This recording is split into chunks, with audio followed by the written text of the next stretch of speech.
The number of coronavirus cases at one of the world's most popular tourist destinations is surging. More than 500 cases have now been recorded in New York, with an 82-year-old woman confirmed as the state's first fatality.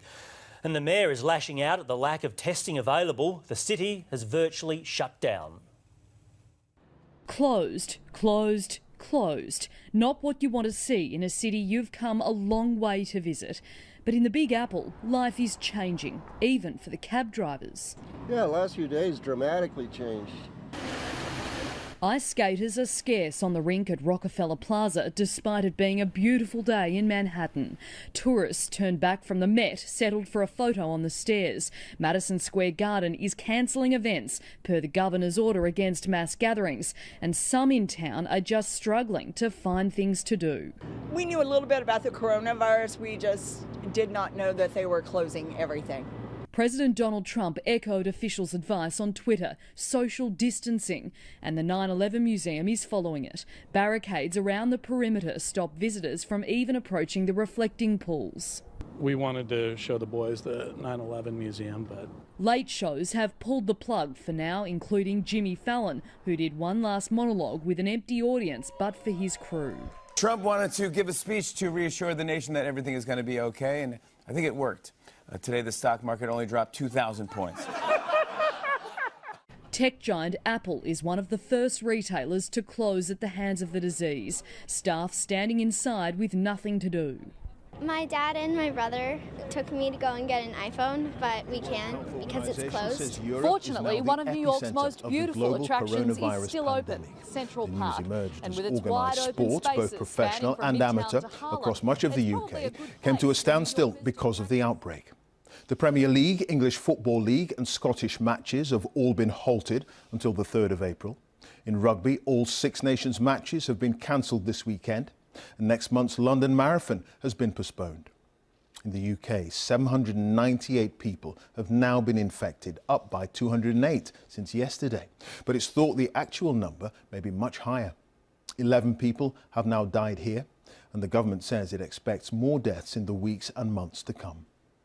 We'll have more on an extraordinary day for sport in a moment. But first, here's our medical correspondent, Fergus Walsh. This is Italy, one of the most advanced healthcare systems in the world. In the northern city of Brescia, they're reduced to treating patients in warehouses and tents because of coronavirus. Italy has the worst outbreak by far in Europe, but other countries are catching up. Europe has now become the epicenter of the pandemic, with more reported cases and deaths than the rest of the world combined, apart from China. Denmark announced it is closing its borders to foreigners from tomorrow. Nearly a dozen European countries have now imposed border controls. In Spain, a state of emergency will come into effect tomorrow, which could see restrictions on movement. The Foreign Office has advised against all but essential travel to Madrid and some other regions. France announced it is limiting gatherings to no more than 100 people. The Eiffel Tower and other key monuments and museums will close. A shutdown of schools will last at least 2 weeks. All of Europe wants to avoid scenes like these in Italy, but the UK's approach is in stark contrast to measures taken elsewhere. So what is the science behind the government's delay strategy? Well, if no action was taken, there'd be a huge peak of cases crammed into a few weeks, well above the capacity of NHS intensive care units. The government's aim is to flatten that peak and have more of the cases towards the summer when the NHS is better able to cope. That strategy only works if we all follow the new advice. If you have a continuous cough or a fever, a temperature above 37.8 degrees, you stay at home for a week. It's reckoned if that happens, it'll cut the peak of cases by 20%.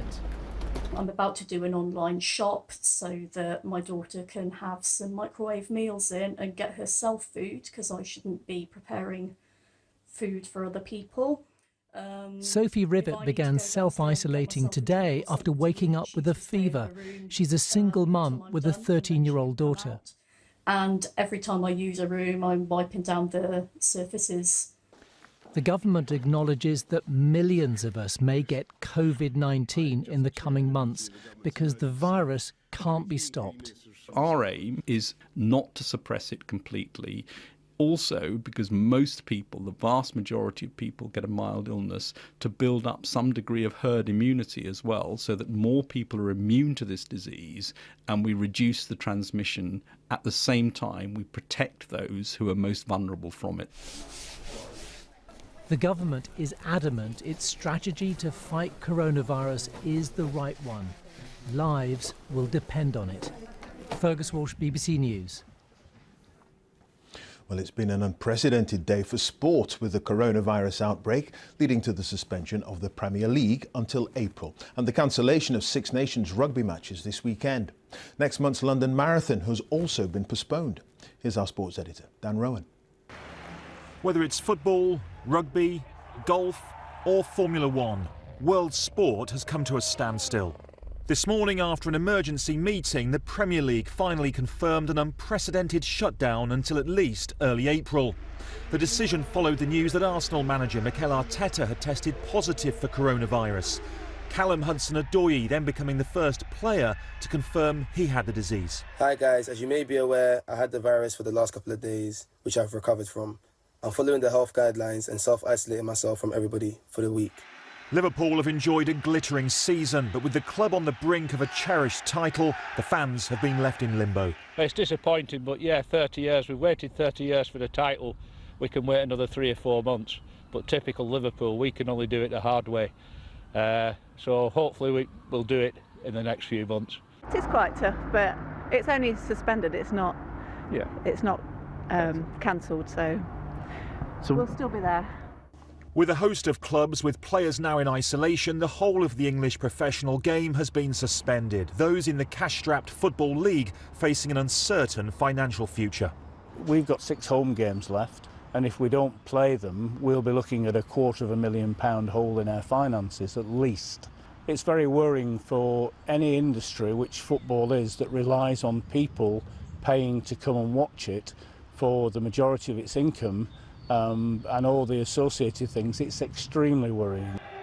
With British football entirely derailed, matches in Scotland, Wales and Northern Ireland were also suspended. Here at Anfield, they'll be desperate for the campaign to resume, but senior figures within the sport fear that may prove impossible and the season is abandoned. That would be cruel on clubs like this and hugely damaging to the game as a whole.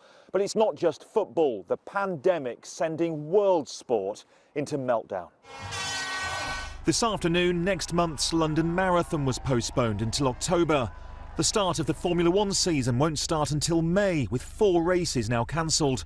In golf, the prestigious Masters tournament was postponed. And on a chaotic day, tomorrow's Six Nations rugby between Wales and Scotland was first declared on and then off. For us to be the only sporting event going on when other people were mindful of the obviously seriousness of the situation. And I think we just took into account supporters, players, our staff. Was it really essential to maybe subject them to that risk?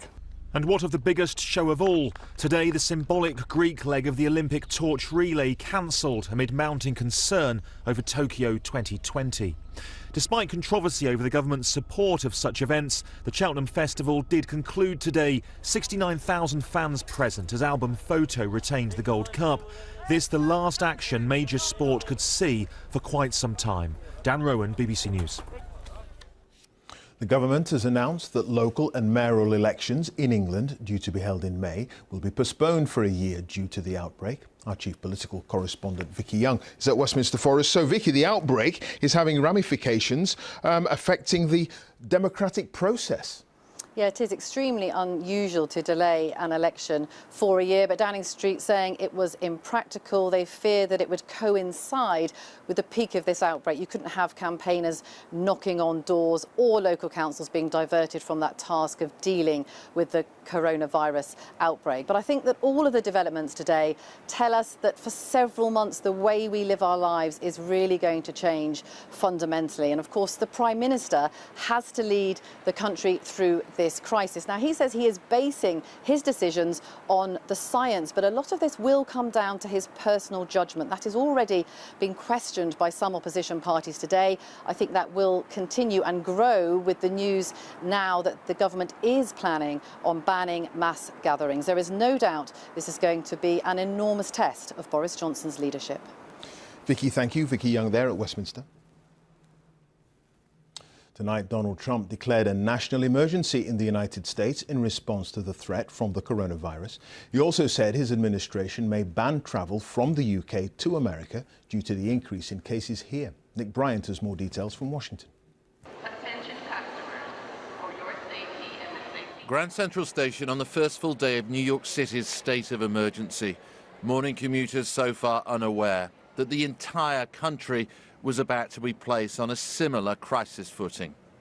In the city of his birth, there's been fury at Donald Trump for not taking the pandemic seriously enough, for fumbling the federal government's response. The federal government has botched this absolutely out of control. There's been little to no testing. They've been completely misinforming people. What you're hearing has changed from one day to the next. He doesn't believe in science, for heaven's sakes. Could I say that Trump's completely clueless? It's all about him. In the fragrant setting of the Rose Garden, he addressed what for many Americans is the most frightening crisis of his presidency. I am officially declaring a national emergency. Two very big words. He was asked about his controversial European travel ban and why it didn't include the UK, a decision that's clearly now under review. And we are looking at it based on the new numbers that are coming out, and we may have to include them in the list of countries that we will, you could say, ban or whatever it is during this period of time. But yeah, the numbers have gone up fairly precipitously over the last 24 hours, so we may be adding that. His tone tonight was self-congratulatory, and there were still indications he doesn't quite get the magnitude. Okay, I like that. Of a crisis he's minimized for weeks. Our numbers are lower than just about anybody. Everybody has to be calm. It's all going to work out. I like this stuff. I really get it. People are surprised that I understand it. Every one of these doctors said, how do you know so much about this? It'll go away. I think people are viewing us as having done a very good job. But in the suburbs of America, a graphic reminder of where this superpower has fallen short in testing for the virus. Here in New Rochelle, a hotspot on the outskirts of New York, they've opened up drive-through test centres under the eye of the National Guard. And tonight the president was asked if he should be tested for the virus. Are you going to be? Most likely, yeah. Most When do likely. you think Not for that'll that happen? reason, but because I think I will do it anyway. He's a president so often at the centre of chaos, at the head of a nation that's yearning for calm. Now, the national emergency allows Donald Trump to throw more money at this problem and to cut through some of the regulatory red tape. But the criticism has been that he views this pandemic through the prism of November's presidential election, that he's worried about the impact on the economy, that he's worried about the impact on the stock market, and that he's worried about the impact of his chances of spending 4 more years in the White House. Good evening. The World Health Organization says Europe is now the epicenter. Gone are the dense crowds from the early days of what few here still dare to call a revolution. For 5 months, protesters have demanded jobs, an end to corruption and sweeping political reform. But the government has offered few concessions, instead responding with what the UN has called excessive force. Those who remain in the protest squares are young men from Baghdad's poorest neighborhoods with nothing to lose. Someone came to us and said, "You're young, why don't you work? Where are the jobs? Are they waiting for us?" There are no jobs, unless it's humiliating work. Many of those who remain feel like they've reached a point of no return. They can't abandon the cause, even if only out of fear for their own safety. My house is in the Al-Shab neighbourhood. The moment I leave here to go home, they'll kidnap me. They followed me more than once and I hardly got away. The size of the protests is reduced, but not the attacks against them. Anti-riot police have recently begun to use hunting rifles to fire at protesters and medics. This is what they are using at the moment. The ammunition they used before was smaller. When this is fired, it explodes into shrapnel that hits your entire body. We have a lot of medics who got injured, even people from the Red Crescent. The injured are rushed to nearby medical tents, where volunteers provide first aid before serious cases are taken to nearby hospitals. In the hour Al Jazeera was here, we saw half a dozen gunshot injuries in just this one tent. One person had shrapnel in his chest, another in his eye. Those who recover vow to keep going until the end, whatever that may be. Iraq's protest movement appears to be struggling to stay alive. And with the world's attention elsewhere, the radical changes protesters want seem increasingly distant. Iraq's president is due to nominate a new prime minister on March the 17th, but some analysts say that there is less pressure than ever on the political establishment to meet the demands of demonstrators. Simona Foltin, Al Jazeera, Baghdad.